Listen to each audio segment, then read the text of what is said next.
तर शेतकरी मित्रांनो, आपल्या स्वयंभू आधुनिक फार्म शेती जोड व्यवसाय या यूट्यूब चॅनलच्या माध्यमातून आपल्या ग्रामीण भागामध्ये शेतीला जोड व्यवसाय करणाऱ्या तसेच शेतीमध्ये नवनवीन प्रयोग करणाऱ्या शेतकऱ्यांच्या मुलाखती व त्यांचं मार्गदर्शन मी तुमच्या समोर आणण्याचा प्रयत्न करत आहे. तर नक्की आपल्या चॅनलवर नवीन असाल तर चॅनलला सबस्क्राईब, व्हिडिओला लाईक करायला विसरू नका. तर मला सांगा, तुमचं पूर्ण नाव आणि पूर्ण पत्ता सांगा.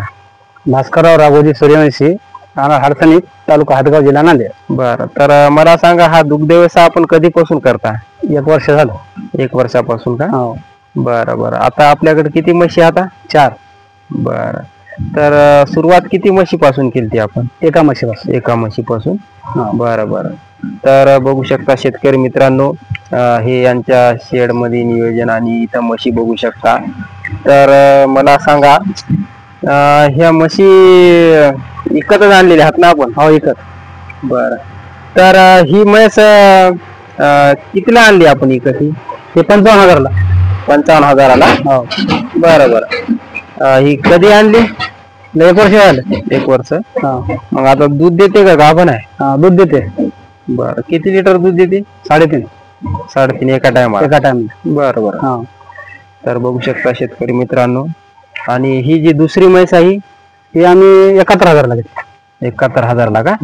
बरं, चंद्री आहे की नाही? हा. 71,000ला घेतली का? बरं, मग मला सांगा, आता गाभण आहे का दूध देते? दूध देते 4 लिटर. 4 लिटर? हो. एका टायमाला. बरं, आता हिला येऊन किती दिवस झाले? 4 महिने. 4 महिने झाली का? हो. बरं बरं. मला सांगा, आता ही म्हैस जी बसलेली आहे ही 90ला घेतलेली. 90,000ला? हो. दूध देते का आता? हा, दूध देते ना. बरं, किती लिटर दूध देते? ते 4.5 पावणे 5. बरं, आणि ही म्हैस? तिला येऊन जास्त दिवस झाले, 7-8 महिने झाले. बरं, आता किती लिटर देते दूध? हे देते 3.5. 3.5. बरं बरं. ही कितीला आणली होती?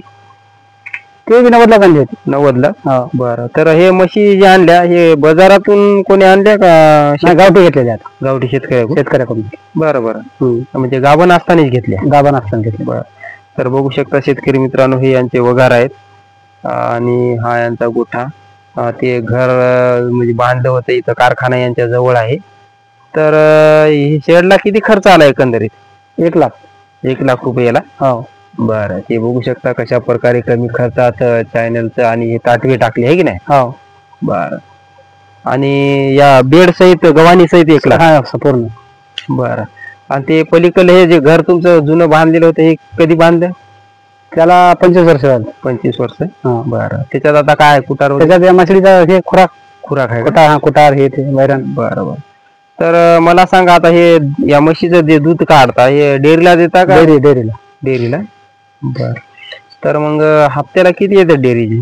डेअरीला आम्हाला हप्त्याला 10,000 रुपये येतात. 10,000? हो. बरं, आणि याला हे आपलं ढेप वगैरे ठेवता का? हा, याला 1-1 किलो ढेप आहे. बरं, ढेप प्रत्येकीला 1-1 किलो?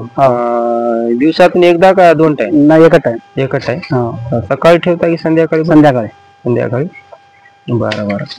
तर बघू शकता शेतकरी मित्रांनो, यांचं नियोजन कशा प्रकारे आहे. सुटसुटीत नियोजन आहे, सुंदर नियोजन आहे.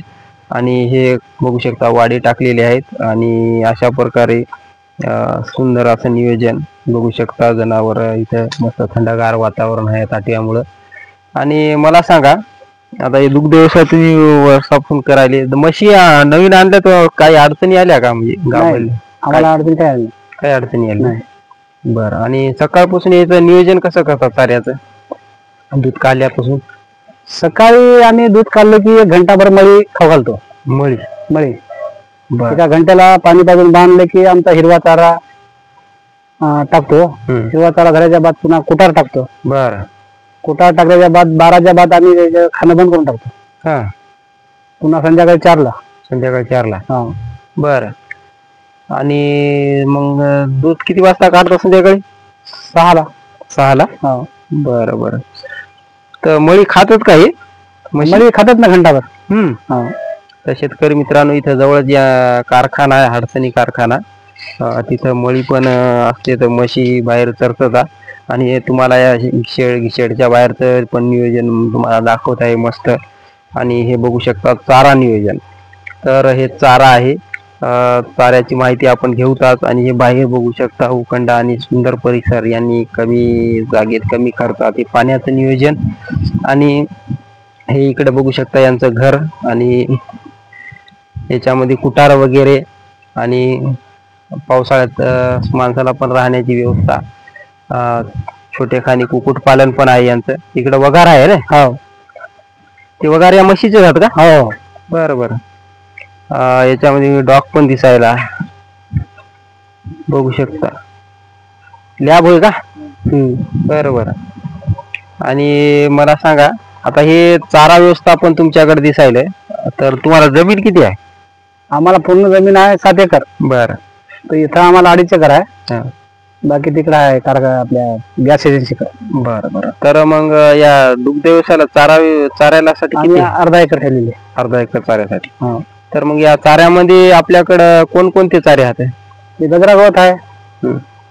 रेड नेपियर दिसायला आहे की नाही? हो. आणि नेपियर पण आहे यांच्याकडं. बुलेट पण आहे. तर बघू शकता अशा प्रकारे 4-5 प्रकारचे चारे यांनी लावलेले आहेत. तर मक्का आहे का? दुसरीकडे मक्का आहे. बरं बरं. तर दुसरीकडे शेती मक्का पण आहे, ते पण आणतात इथं. तर हे पाण्याची व्यवस्था कशी आहे? बोर आहे. बोर आहे का? बरं. तर हे बघू शकता पाण्याची व्यवस्था दिसायली. आणि बरं मला सांगा, एकंदरीत बऱ्याच जागी ऐकवलं पण पाहिलं नाही, तुमच्यापाशी पाहिलं, ते पांढरा कलर का होईल? ते चुना मारला म्हणजे शेवाळ होत नाही ना. बरोबर. स्वच्छ पाणी राहते. जनावर जास्त पाणी पिते त्याच्यामुळे. बरं बरं. हे स्वच्छ पाणी दिसते आहे की नाही? तर बघू शकता शेतकरी मित्रांनो, असं आरोग्य पण तुम्हाला जपावं लागणार आहे. बघू शकता चुना मारल्यामुळे स्वच्छ पाणी पांढरा कलर न दिसते. आणि बरेच काही साईड आपले चांगले पण उपयोग हात वाटते चुन्याचे ना. म्हणजे दुसरे काय फरक पडते चुन्यानं? कॅल्शियमचं प्रमाण स्थिर राहते ना म्हशीचं. बरं बरं. असं आहे की नाही? बरं. दुधाच्या म्हशीला चुना लावलेलं पाणी पिलं म्हणजे थोडं थोडं खाऊन त्याच्या शरीरात जाते हे चुना. बरं. आणि हे चुना म्हणजे किती महिन्याला लावता असं काय? 15 दिवसाला. 15 दिवसाला लावत राहत. बरं बरं. 15 दिवसाला म्हणजे ती पुन्हा जात राहते का? हा, जात राहते. थोडं थोडं निघत राहते. बरं. निघत राहते, आपण लावत राहा की नाही? बरोबर. तर बघू शकता शेतकरी मित्रांनो कशा प्रकारे असं नियोजन आहे. असं सुंदर सुटसुटीत नियोजन आपण जाणून घेतलेले आहे दुग्ध व्यवसायातील समस्या. आणि दुग्ध व्यवसायामध्ये आता तुम्हाला हप्ता किती येते म्हणून लागले? 10,000. आणि ढेपी मध्ये किती? ढेपी मध्ये आमचे जातात 2,000. 8,000 शिल्लक राहतात आम्हाला. बरं बरं. बाकीचे शेतीचे काम करून. हो. आणि आपल्या म्हशी तशा 1-2 घंटे सोडून बंदिस्त. बंदिस्त. बरं बरं. तर बघू शकता शेतकरी मित्रांनो, असं कमी खर्चामध्ये नियोजन तुम्ही पण करू शकता. आणि थोडं दूध आणि दुग्ध व्यवसाय परवडते का? शेतीला जोडधंदा म्हणून बरा आहे. हो ना. आणि शेती करत करत आपण हे पूरक व्यवसाय करू शकतो. हो. बरं. तर नक्की शेतकरी मित्रांनो, आपल्या चॅनलवर नवीन असाल तर चॅनलला सबस्क्राईब, व्हिडिओला लाईक करा. जय जवान जय किसान.